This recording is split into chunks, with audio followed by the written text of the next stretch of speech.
There are many theories about treatments out there, but my guest today conducted a study that found food and nutrient sensitivities play a huge role in autistic children. What's your name? You know to sing? This is Dr. Jacob Teitelbaum. What we're finding is that food sensitivities are playing a major role in triggering the autism.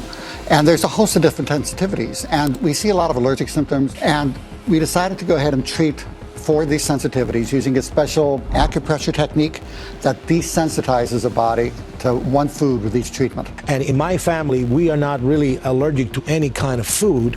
My son, he became into contact, just physical contact with a peanut, and he almost died. It was not that he got a rash in his face.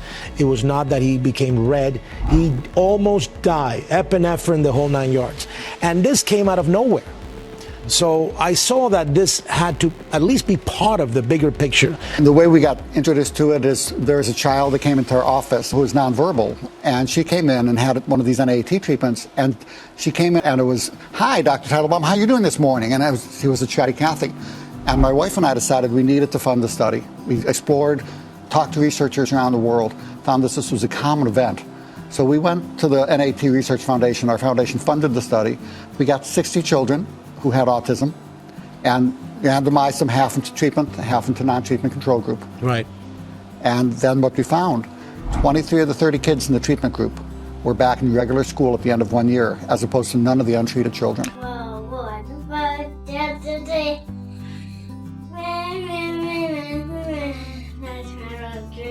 How long did you follow them?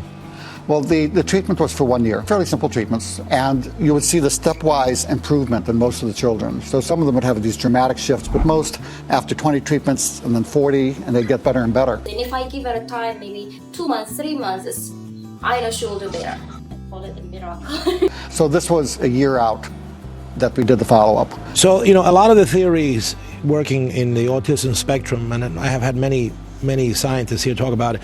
So I guess the argument behind your study is that, look, these children are sensitized to certain particular proteins in food. They create an inflammatory response. That inflammatory response kind of confuses the cognitive functionality of the brain. If you eliminate the food allergies, the inflammatory response go down and the cognitive transmission improves. You published the study, so it's published and it's out there. What do we say to parents, I mean, coming up out of this? Do we say that the food allergies are important? Well, we know that the food allergies are critical. This treatment is considered a complementary or holistic treatment. It's something that's very gentle and benign. If I was a parent with a child with autism, my child would be getting treated now. Right. Give me a taste of how you desensitize.